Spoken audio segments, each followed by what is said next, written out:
AI tools నేర్చుకుని passive income సంపాదించాలనుకుంటున్నారా? వెంటనే సంప్రదించండి. నమస్కారం వంశీ గారు. నమస్కారం సార్. ప్రీవియస్ వీడియో మీరు అంటే ఇయర్స్ని ఏ విధంగా గుర్తుపెట్టుకోవాలనేటువంటి దానికి టిల్ 500 ఇయర్స్ అనుకుంటాను. ఐ థింక్ ఆ వీడియోని నేను చూడటం జరిగిందనమాట.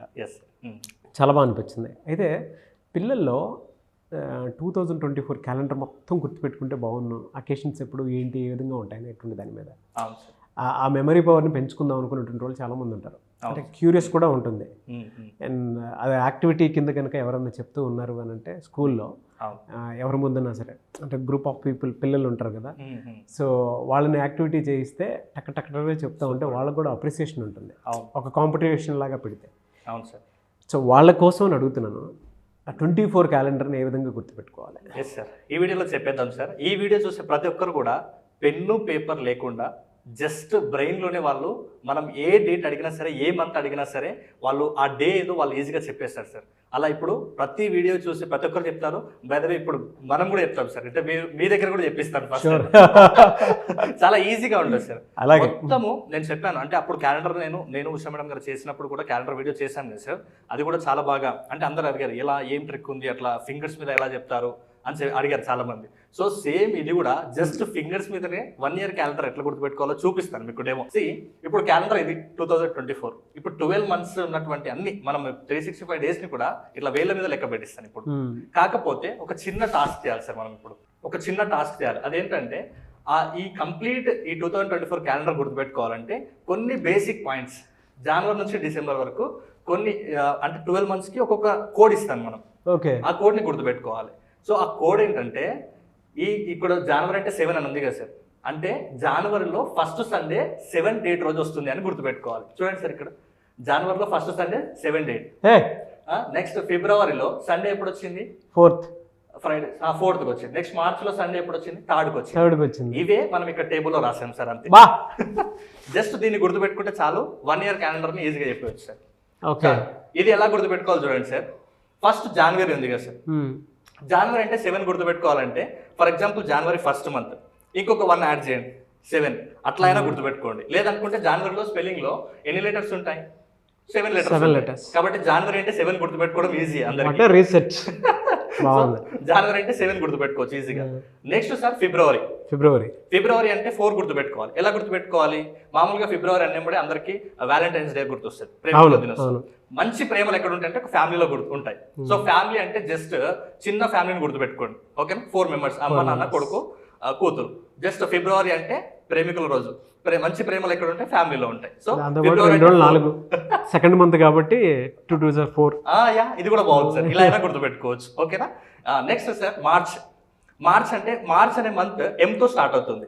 సో M అనేది ఎలా ఉంటుంది? 3ని కొంచెం బెండ్ చేసినట్టు ఉంటుంది కదా, కాబట్టి M అంటే 3 అని గుర్తుపెట్టుకోండి. By the way March month దాటుతుంది కాబట్టి అలా అయినా గుర్తుపెట్టుకోండి. సో ఇప్పుడు జనవరి అంటే 7, ఫిబ్రవరి అంటే 4, మార్చ్ అంటే 3. ఇది క్లియర్. నెక్స్ట్ సార్ ఏప్రిల్లో మాక్సిమం స్కూల్స్ అన్ని కూడా హాలిడేస్ ఇస్తుంటారు ఏప్రిల్లో. సో పిల్లలందరూ కూడా స్కూల్ హాలిడేస్ ఇచ్చినప్పుడు ఎవరి వీక్ సార్ ఎంజాయ్, ఎవరి వీక్ ఎంజాయ్. వీక్ అంటే 7 days కాబట్టి ఏప్రిల్లో హాలిడేస్ వస్తాయి కాబట్టి ఏప్రిల్లో ఎంజాయ్ చేస్తారు కాబట్టి ఏప్రిల్ అంటే 7 అని గుర్తుపెట్టుకోండి, ఓకేనా సార్? ఈజీగా ఉంటుంది. నెక్స్ట్ ఏంటి? మే అనేది 5th month, నా లక్కీ నెంబర్, నేను అలా గుర్తుపెట్టుకున్నాను, ఓకేనా? 10లో 5. సో మే అంటే 5 అని గుర్తుపెట్టుకోండి, ఈజీగా ఉంటుంది. సో నెక్స్ట్ వచ్చేసి సమ్మర్ హాలిడేస్. నెక్స్ట్ వచ్చేసి జూన్ అంటే మనకు జా సౌండ్ నా సౌండ్ రెండే వస్తుంది, జస్ట్ జూన్. సో 2 sounds వస్తున్నాయి కాబట్టి జూన్ అంటే 2 అని గుర్తుపెట్టుకోండి, ఈజీగా sir. Next July, school open అంటే ప్రతి ఒక్కరికి కూడా గుర్తుపెట్టుకుంటారండి. అంటే ఇక్కడ తెలంగాణ స్టేట్ వచ్చింది కదా, అది అట్లా అయినా గుర్తుపెట్టుకోండి, June 2, ఓకేనా? ఇది అంటే ఇది అది మొత్తానికి మన కాన్సెప్ట్ ఏంటంటే ఎంత బాగా ఆ మంత్ కి ఆ కోడ్ ఎలా గుర్తుపెట్టుకుంటాం అనేది. ఫ్యాంటాస్టిక్. నెక్స్ట్ వచ్చేసి జూలైలో చాలా మంది, జూన్లో స్కూల్స్ ఓపెన్ అవుతాయి, కొంతమంది అప్పుడు పోరు. జూలైలో స్కూల్కి వెళ్ళమంటే కూడా పిల్లలు వెళ్ళకుండా ఏడుస్తుంటారు, ఓకేనా? ఏడవడానికి 7 అనే దాన్ని తీసుకోండి, ఓకేనా? జూలై స్కూల్కి వెళ్ళకుండా బాగా ఏడుస్తుంటారు, సో 7 తీసుకోండి. నెక్స్ట్ సార్ ఆగస్ట్ అంటే ప్రతి పిల్లలకు కూడా మంచి ఎంజాయ్, ఒక జోష్ మూమెంట్. ఆగస్ట్ 15 సో మనకు ఆగస్ట్ 14 నైట్ అసలు నిద్ర పట్టదు చాలా మందికి, ఎందుకంటే ఆ రోజు ఒక మంచి ఫెస్టివల్ మూడ్ ఉంటుంది కాబట్టి. అవును. సో మీరు స్కూల్కి వెళ్తే మీకు ఈ చేతిలో 2 స్వీట్స్, ఈ చేతిలో 2 స్వీట్స్ పెట్టి పంపించారు అనుకోండి, ఎన్ని స్వీట్స్? ఆగస్ట్ 4. మొత్తం 4 స్వీట్స్ అయినాయి. కాబట్టి ఆగస్ట్ అంటే 4 అని గుర్తుపెట్టుకోవాలి. ఓకేనా సార్? నెక్స్ట్ సెప్టెంబర్లో ఏమొస్తుంది? టీచర్స్ డే వస్తుంది. ఓకేనా? మీ ఫేవరెట్ టీచర్ మీకు ఒక గిఫ్ట్ ఇచ్చిందని గుర్తుపెట్టుకోండి. సో సెప్టెంబర్ అంటే 1. క్లియర్? నెక్స్ట్ అక్టోబర్లో ఏమొస్తుంది? గాంధీ జయంతి వస్తుంది. సో గాంధీజీ గారు యూత్ లో ఉన్నప్పుడు క్రికెట్ ఆడితే అన్ని 6లు కొట్టేవాడని గుర్తుపెట్టుకోండి. సో అక్టోబర్ అంటే 6లు కొట్టేవాడు. 6. నెక్స్ట్ నవంబర్లో దివాళీ వస్తుంది. మంచి ఫెస్టివల్, అందరికి ఇష్టమైనటువంటి ఫెస్టివల్ దివాళీ. 3 సౌండ్స్. కాబట్టి నవంబర్ కోడ్ గుర్తుపెట్టుకోవాలంటే నేను 3 అని గుర్తుపెట్టుకున్నాను. ఫైనల్ గా డిసెంబర్ దివాళీ ఇవ్వాలి స్వీట్స్ ఇవ్వాలి. సో నవంబర్ అంటే 3. నెక్స్ట్ డిసెంబర్ లో క్రిస్మస్, మా ఫేమస్ ఫెస్టివల్ 1 ఫెస్టివల్ ఉంటుంది. కాబట్టి డిసెంబర్ అంటే 1. ఒకసారి అడగండి సార్, నేను చెప్తాను. జనవరి సార్, జనవరి 7. యా. నెక్స్ట్ ఫిబ్రవరి 4. Yes, family. Next March 3. Next April 7. Next May 5. Next June sir, June 2. Yeah. July పిల్లలు 7. పిల్లలు స్కూల్ గుర్తుంది. నెక్స్ట్ ఆగస్ట్ 2 స్వీట్స్ అంటే 4 sweets 4 August. Yeah. Next September 1. Only 1 teacher gift ఇచ్చారని చెప్పేసి గుర్తుపెట్టుకున్నాను. October 6 Gandhiji. Next November Diwali అంటే 3. Next final గా December 1 అండి. యా. ఒకసారి క్లారిటీ కోసం నేను మధ్యలో ఒకటి అడుగుతాను sir. June 2. Yeah. November 3. Yeah, Diwali. Next ఫిబ్రవరి 4. ఎస్. సో ప్రతి ఒక్కరు కూడా ఒకసారి మళ్ళీ రివైజ్ చేసుకోండి, చాలా ఈజీ. ఇప్పుడు అయిపోయింది కదా సార్? ఫెంటాస్టిక్ అండి. అంటే నాకు ఈగర్గా గుర్తుపెట్టుకునే విధానం ఉంది చూసారా, నాకు బాగా నచ్చింది. అయితే క్యాలెండర్ని ఎలా చూసి ఆ డేస్ని మనం ఐడెంటిఫై చేయడానికి అవకాశం ఉంటుంది దీన్ని బట్టి. జస్ట్ ఇది వచ్చిందంటే ఇంకా అది వచ్చేసినట్టే సార్. కాకపోతే ప్రతి ఒక్కరు కూడా మీకు ఇక్కడ మన నేర్చుకోవడం ఇబ్బంది అంటే మళ్ళీ ఒకసారి బ్యాక్ వెళ్ళి మళ్ళీ నేర్చుకోండి, చాలా బాగుంటుంది. ఎందుకంటే ఇది వస్తేనే అది అక్కడ వస్తుంది. సో ఇప్పుడు చూద్దాం సార్. అంటే ఆ చార్ట్ ని బేస్ చేసుకొని మనం ఇప్పుడు వాళ్ళు డే చెప్పారు అనుకోండి, మనం ఆ డే చెప్పాలి. అంటే డేట్ చెప్పారు వాళ్ళు, డేట్ మంత్ చెప్తారు, మనం ఈజీగా ఆ డే ఏదనేది చెప్పాలి, సండే టు మండే వరకు. ఓకేనా సార్? ఇప్పుడు మనం అక్కడ ఏం నేర్పించాము మళ్ళీ క్లియర్ గా అందరికి గుర్తుంది కదా. అక్కడ సండేస్ నేర్చుకున్నాం. జనవరి అంటే 7 అని ఎందుకన్నాం అంటే ఫస్ట్ సండే 7 అని గుర్తు. సో ఇప్పుడు దాన్ని బేస్ చేసుకుని సార్ 26 జనవరి 2024 ఏ డే అనేది మనం చెప్పాలి సార్. ఓకే. సో ఎలా చెప్పాలో ఇప్పుడు నేను ఒక వీడియో ఒకటి చెప్తాను, రిమైనింగ్ మీరు కూడా చేయండి, అలాగే మీరు కూడా చెప్పండి సార్. ఓకేనా? యా. 26 జనవరి కదా సార్. 26 అంటే ఫస్ట్ జనవరి అంటే మనకు అక్కడ ఉన్న నేర్చుకున్న కోడ్ ఏంటి? 7 ఫస్ట్ సండే. నెక్స్ట్ సండే ఎప్పుడు వస్తుంది? 14. 7 days యాడ్. నెక్స్ట్ ఇంకొక సండే ఎప్పుడు వస్తుంది? 21. ఇంకొక సండే ఎప్పుడు వస్తుంది? 28 కు సండే వస్తుంది. అంటే ఇప్పుడు మనకు కావాల్సిన డేట్ ఏంది? 26. 28 సండే వస్తుంది అన్నప్పుడు 26 కావాలంటే 2 days బ్యాక్ వెళ్ళాలి. అంటే సాటర్డే ఫ్రైడే 26 జనవరి ఫ్రైడే. ఈజీగా ఉంది సార్. అంటే ఈ క్యాల్కులేషన్ మీకు క్లారిటీ ఉండడం కోసం అని నేను ఈజీగా నిదానంగా చెప్పాను. మీరు ఈ క్యాల్కులేషన్ మొత్తం బ్రెయిన్ లోనే జరిగిపోవాలి స్పీడ్ గా. జస్ట్ యాడింగ్ వస్తే చాలు, యాడింగ్ మైనస్ అంతే. ఓకేనా సార్? నెక్స్ట్ చూద్దాం సార్. 26 జనవరి క్లారిటీ ఉంది కదా, ఇది 26 జనవరి. సో నెక్స్ట్ డే నేను ఒకటి చెప్తున్నాను. 25th మార్చ్ 2024 మనం హోలీ ఫెస్టివల్ ఏ రోజు జరుపుకున్నాం? ఆల్రెడీ అయిపోయింది కాబట్టి ఏ రోజు జరుపుకున్నామో చూద్దాం. ఇప్పుడు మార్చ్ అంటే 3rd ఫస్ట్ సండే. మార్చ్ అంటే 3 కదా సార్. 3కి 7 యాడ్ చేస్తే 10 కి మళ్ళీ ఒక 7 యాడ్ చేస్తే 17 కి ఇంకొక 7 యాడ్ చేస్తే 24. క్లియర్. ఇది 7 అంటే 24 అనేది సండే వస్తుంది. మనకు కావాల్సిన డేట్ 25 ఇస్ మండే. ఫెంటాస్టిక్ అండి. అంటే ఒక్కొక్క డేని ఎలా గుర్తుపెట్టుకోవాలని చెప్పడానికి ది బెస్ట్ ఎగ్జాంపుల్ ఇది. చిన్న క్యాలిక్యులేషన్స్, మైండ్ క్యాలిక్యులేషన్స్ ఉన్నాయి. ఇది మంచి మెమరీ ఇంప్రూవ్ అవ్వడానికి అవకాశం ఉంది. Yes sir. నెక్స్ట్ సార్ ఇప్పుడు ఇది మీరే చెప్పండి sir. 8th March 2024 Shivaratri festival మనం జరుపుకున్నాం ఆల్రెడీ. అది ఏ డే జరుపుకున్నాం? ఏ రోజు జరుపుకున్నాం? ఫస్ట్ సండే వచ్చేటప్పటికి 3rd అని అంటే నెక్స్ట్ సండే వచ్చేటప్పటికి ఇంకో 7 days అంటే 10th సండే అయితే ఇది ఫ్రైడే సార్. ఫ్రైడే అయిపోయింది సార్. ఈజీగా మీరు అంటే ఒక రూట్ లోకి వచ్చేసారు. అవును సెట్ అయిపోయింది. జస్ట్ 8th మార్చ్ అంటే 3కి 7 యాడ్ చేస్తాం. అంటే నెక్స్ట్ సండే ఎప్పుడు వస్తుందో చూసుకోవాలి మనం. 3 + 7 అంటే 10 అనేది సండే అయిందంటే 2 days బ్యాక్ పోవాలి. 9, 8 అంటే Saturday Friday. Simple. Sir next వచ్చేసి 17 ఏప్రిల్ 2024. సో అప్పుడు మనం ఏం చేస్తామంటే శ్రీరామనవమి ఫెస్టివల్ జరుపుకున్నాం సార్. ఇప్పుడు చెప్పండి మనం శ్రీరామనవమి ఏ రోజు జరుపుకున్నాం? అంటే 7 కాబట్టి 7, 7, 14, 21 అంటే ఆ రోజు వెన్స్డే అండి. Yeah Wednesday. Super sir. Simple. ఏముంది దీంట్లో? ఏప్రిల్ అంటే 7 కి ఇంకొక 7 యాడ్ చేస్తాం, ఏమైంది 14. మనకు కావాల్సిన డే ఏంది 17. 14 ఆల్రెడీ వచ్చింది. 15, 16, 17 3 డేస్ కదా. Monday, Tuesday, Wednesday fix. Yeah next sir 17 June Bakrid festival ఉంది. సో ఎప్పుడు జరుగుతుంది చెప్పండి? జూన్ అంటే జూన్ 2nd. సెకండ్ అంటే మళ్ళీ 7 రోజులు అంటే 8 తర్వాత 16 మండే అండి. Yeah sure Monday.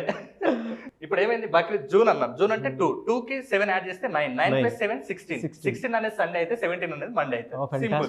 నాకు కూడా వచ్చింది. ఇప్పుడు సార్ జస్ట్ నేను చెప్తాను, మీరే మీ మైండ్ క్యాలిక్యులేషన్ చేసి ఎవ్రీథింగ్, అంటే ప్రతి ఒక్కరు కూడా మీ మైండ్ లో క్యాలిక్యులేషన్ చేసి ఆ డే చెప్పండి. ఓకేనా? సేమ్ బేసిక్ అర్థమైనాయి కదా సార్. సో నెక్స్ట్ వచ్చేసి 17 జూలై 2024.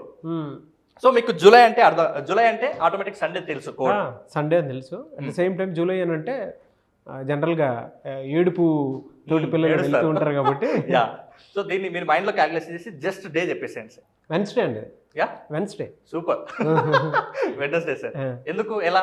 జూలై అంటేనే 7, 7, 7, 14 అంటే దాని తర్వాత 3 యాడ్ చేసుకుంటే సరిపోతుంది. Super sir, great. సేమ్ అంతే, జస్ట్ ఇక్కడ యాడ్ రావాలి అంతే. అంటే కలుపుకోవడం రావాలి. ఫాస్ట్ గా 3 డేస్ అంటే మండే, ట్యూస్డే, వెడ్నెస్డే ఇలా క్యాలిక్యులేషన్ చేసుకుంటే మనం ఏం చేస్తున్నాం అన్న డౌట్ మనకు వస్తుంది, కానీ ఇన్వాల్వ్ అయితే మాత్రం ఎంజాయ్ చేస్తారు. యా నెక్స్ట్ వచ్చేసి సార్ 15th ఆగస్ట్ మనం ఎప్పుడు జరుపుకోబోతున్నాం 2024 లో? ఇది జనరల్ గానే నాకు ఒక బాగా ఇష్టమైన మంత్. ఎందుకంటే మా బాబు ఆగస్ట్ 6th పుట్టాడు, నేను ఆగస్ట్ 10th. ఇప్పుడే అయిపోద్దాం. ఆగస్ట్ 6 కదా సార్ మీ బాబు బర్త్డే. అవును. మీ బాబు బర్త్డే ఈ ఇయర్ లో ఏ డే వస్తుంది చెప్పండి? డెఫినెట్ గా అంటే సండే 4 అంటే 5, 6 అంటే ట్యూస్డే మా వాడిది బర్త్డే. దీన్ని బట్టి థర్స్డే ఆగస్ట్ 15th వస్తుంది. Next week. మీ బాబు బర్త్డేని మీరు అంటే ఎలాంటి క్యాలెండర్ లేకుండా ఏ డే వస్తుందో ఈజీగా చెప్పేసారు. అవును ఈ కోడ్ యూజ్ చేసి. సో అలా ఉంటుంది అనమాట. అందుకే ఇయర్ మొత్తం చెప్పేసాడు, అందుకే చెప్పాను నేను. ఒక్కొక్క 4 days మా వాడు వాళ్ళ అమ్మ పొట్టలో ఉంటే బాగుండేది. అంటే వాడు 6th నాది 10th కదా. 4 రోజులు కనుక ఆగుంటే ఇద్దరితో ఒకటే రోజు జరుపుకునేవాడు. ఈ మా వాడి వల్ల ఏం జరుగుతుందంటే బర్త్డే నువ్వు ప్రీపోన్ చేసుకుని ముందు చేసుకోవాల్సి వస్తుంది ప్రతిసారి, ఎవ్రీ ఇయర్. మీ బర్త్డే కూడా అప్పుడే ఆ రోజే చేసుకోవాలి. మీ బర్త్డే ఆగస్ట్ 10th నాది. యా అంటే ఇప్పుడు మీ బర్త్డే ఇయర్ ఎప్పుడు జరుపుకోబోతున్నారు ఒకసారి చెప్తాను సార్. సో ట్యూస్డే కాబట్టి నాది సాటర్డే వస్తుంది. ఎస్, ఎందుకంటే కోడ్ ఏముంది? ఆగస్ట్ అంటే 4 కదా సార్. 4 ప్లస్ నెక్స్ట్ వీక్ ఏమొస్తుంది? 4 + 7 అంటే 11. మీ బర్త్డే 10, 11 సండే అంటే 10 అనేది ఆటోమేటిక్ గా Saturday. Simple calendar. Next sir September 7 మనం గణేష్ చతుర్థి ఏ రోజు జరుపుకోబోతున్నామో చూద్దాం సార్. ఫస్ట్ గణేష్ చతుర్థి అని అంటే సెప్టెంబర్ అంటే మన కోడ్ వచ్చేటప్పటికి 1. నెక్స్ట్ వీక్ ఫస్ట్ సండే 1 వచ్చిందని అంటే నెక్స్ట్ 8 వస్తుంది. కానీ మనకు కావాల్సింది ఏంటి? 7 అంటే ఏ డే ఇది? ఇది పర్టికులర్ గా సాటర్డే. Yes, super. అంటే ఈజీగా అయిపోయింది కదా సార్. అవును. సెప్టెంబర్ 1 కి నెక్స్ట్ సండే ఎప్పుడు వస్తుంది? 1 + 7 కదా. 8 అనేది సండే అయితే ఆటోమేటిక్ గా 7 సాటర్డే. నెక్స్ట్ సార్ నెక్స్ట్ వచ్చేసి అక్టోబర్ 12 దసరా. సో అక్టోబర్ అంటే మన అందరికి గుర్తుంది 6. ఓకే, సో 6 అనే సండే అయితే నెక్స్ట్ సండే ఎప్పుడు వస్తుంది? సో సండే 13 కాబట్టి సాటర్డే అండి. సాటర్డే మనకి ఈజీగా అర్థమైపోయింది. చాలా అక్కడ అక్టోబర్ అంటే ఆటోమేటిక్ గా గాంధీజీ 6 + 7 అంటే ఆటోమేటిక్ ఏమొస్తుంది? 13 అనేది సండే వస్తుంది. 12 అనేది ఆటోమేటిక్ గా సాటర్డే వస్తుంది. Clear sir? యా నెక్స్ట్ వచ్చేసి గురునానక్ జయంతి సార్, నవంబర్ 15th. ఇది ఏ డే రాబోతుంది? ఇది దీవాలి కాబట్టి నవంబర్ అంటే మనకు గుర్తొచ్చేది 3rd అండి, దీవాలి. సో దీనికి సంబంధించి అంటే గురునానక్ జయంతి 15th కదా. 15th అంటే 3rd, 10, 17 అంటే 15th అంటే Friday. 2 days back Friday. Super sir. అంటే 15 నవంబర్ అంటే మనకు ఆటోమేటిక్ గా దివాళీ 3 + 7 10 అనేది సండే వస్తుంది. మళ్ళీ నెక్స్ట్ సండే ఎప్పుడు వస్తుంది? 17 సండే అయినప్పుడు మనకు 15 నవంబర్ కావాలి అంటే 2 days బ్యాక్ పోవాలి అంటే సాటర్డే ఫ్రైడే కాబట్టి ఫ్రైడే. Simple calculation. నెక్స్ట్ వచ్చేసి last one sir 25th December Christmas. ఇది మనము ఏ రోజు జరుపుకోబోతున్నాం? డిసెంబర్ లో ఉండే ఒకే ఒక పండుగ. సో మనకి ఒక్కొక్క సండే వస్తుందని అంటే దానికి 8, 16, 24, 25 అంటే అది వెన్స్డే సార్. ఇది సూపర్ సార్. సూపర్ సూపర్, చాలా బాగా చెప్పారు సార్. ఫెంటాస్టిక్. ఇది సార్ వీడియోని ప్రతి ఒక్క స్టూడెంట్ ఒక 2 టైమ్స్ చూడండి, పేరెంట్స్ అయినా సరే పెద్దవాళ్ళైనా సరే. అండ్ దాంతోపాటు చాలామందికి కాంపిటేటివ్ ప్రిపేర్ అయ్యేటువంటి వాళ్ళు ఎవరైతే ఉంటారో వాళ్ళకు కూడా ఉపయోగపడే విధంగా ఇది ఉంటుంది. సో నేను ఎంజాయ్ చేశాను. అండ్ మీరు ఇది చూసేటప్పుడు ఎంజాయ్ చేశారు లేదనేది కూడా కింద కామెంట్ బాక్స్లో పోస్ట్ చేయండి. Very energetic video, very healthy and entertaining video అనమాట. ఇలా కూడా స్ట్రెస్ ఫ్రీ తోటి నేర్చుకోవచ్చు అని చెప్పేసి ఈ వీడియో చూసిన తర్వాత మీకు అర్థమవుతుంది. థ్యాంక్ యూ సో మచ్ అన్న. అయితే మీ క్లాస్కి మెమరీ పవర్ కెరీర్ అకాడమీలో ఆల్రెడీ మీరు ఒక బ్యాచ్ స్టార్ట్ చేసేసి దానికి ఒక్కొక్క మంచి రెస్పాన్స్ వచ్చేలాగా చేశారు. సో ఇంకా మీ దగ్గర పిల్లలు జాయిన్ అవ్వాలి అనుకున్నటువంటి వాళ్ళు ఉన్నారు. సో రేపు 1st నుంచి బ్యాచెస్ స్టార్ట్ అవుతున్నాయి కాబట్టి అడుగుతున్నాను. అవును సార్. జూన్ 1st నుంచి బ్యాచెస్ స్టార్ట్ అవుతున్నాయి. ఎవరన్నా ఎన్రోల్ చేసుకోవాలనుకుంటే వెంటనే ఎన్రోల్ చేసుకోవచ్చు. ఆ క్లాస్ ఏ విధంగా ఉంటుంది? జూన్ 1st రోజు వచ్చేసి, అంటే మనం ఎలాగో సమ్మర్ క్యాంప్ రన్ చేస్తున్నాం కాబట్టి జూన్ 1st నుంచి క్లాసెస్ స్టార్ట్ అవబోతున్నాయి సార్. అయితే ఇక్కడ సమ్మర్ ఆఫర్గా మనం ఏం చేసామంటే, ఒక స్టూడెంట్, ఒక ఆర్డినరీ స్టూడెంట్ ఒక సక్సెస్ఫుల్ స్టూడెంట్ అవ్వాలంటే ఎలాంటి స్కిల్స్ అవసరమో దాన్ని బేస్ చేసుకుని మనం జూన్ 1st రోజు పిల్లలకు కావాల్సిన మెమరీ స్కిల్స్ నేర్పిస్తాము, దాంతోపాటు స్పీడ్ రీడింగ్ నేర్పిస్తాము, అలాగే హ్యాండ్ రైటింగ్ స్కిల్స్ నేర్పిస్తాము. అలాగే కొంతమందికి ఎటు వెళ్ళాలో తెలియదు, అంటే 10th తర్వాత ఎటు వెళ్ళాలనే విషయం చాలామంది క్లారిటీ లేక ఆగిపోతారు. సో వాళ్ళ గురించి కెరీర్ గైడెన్స్ ఉంటుంది. ఇంకా అతి ముఖ్యమైనది ఏంటంటే, చిన్న పిల్లలు చిన్నగా ఉన్నప్పటి నుంచే వాళ్ళకు మనీ మేనేజ్మెంట్ పట్ల అవగాహన లేకుండా చాలా ఇబ్బందులు ఎదుర్కొంటారు ఫ్యూచర్లో. కాబట్టి మనీ మేనేజ్మెంట్ స్కిల్స్ కూడా అక్కడ మనం నేర్పించబోతున్నాం సార్. సో ఫైనల్గా ఒక ఆర్డినరీ స్టూడెంట్ ఒక సక్సెస్ఫుల్ స్టూడెంట్ అవ్వాలంటే ఎలాంటి స్కిల్స్ కావాలో అలాంటి స్కిల్స్ అన్నీ కూడా మనం అక్కడ ఆ జూన్ 1st జరిగే 15 days క్లాస్లో అద్భుతంగా డిజైన్ చేశాను. అద్భుతంగా మీలో రిజల్ట్ అనేది అంటే డే 1 నుంచి కనిపించే అద్భుతమైన వర్క్షాప్ అది. కాబట్టి ప్రతి ఒక్కరు కూడా మిస్ అవ్వకుండా అటెండ్ అవ్వండి. అండ్ 1 more విషయం ఏంటంటే, ఇక్కడ మీకు అంటే ఎవ్రీ సండే కూడా ఆఫ్లైన్లో మన హైదరాబాద్లో హ్యాండ్ రైటింగ్ వర్క్షాప్ కూడా జరుగుతుంది. ఒకవేళ మీకు అవకాశం ఉంటే 15 days క్లాస్లో వచ్చినప్పుడు దాంట్లో ఇంక్లూడ్గా హ్యాండ్ రైటింగ్ ఉంటుంది. లేదు మేము ఓన్లీ సపరేట్గా హ్యాండ్ రైటింగ్ మాత్రమే నేర్చుకోవాలనుకున్న వాళ్ళకి డైరెక్ట్ ఆఫ్లైన్లో, అంటే మనం లైవ్లో కూర్చొని అక్కడ ఈజీగా జస్ట్ 2 hours, అంటే మీరు అక్కడ ఫుల్ డే ఉంటారు.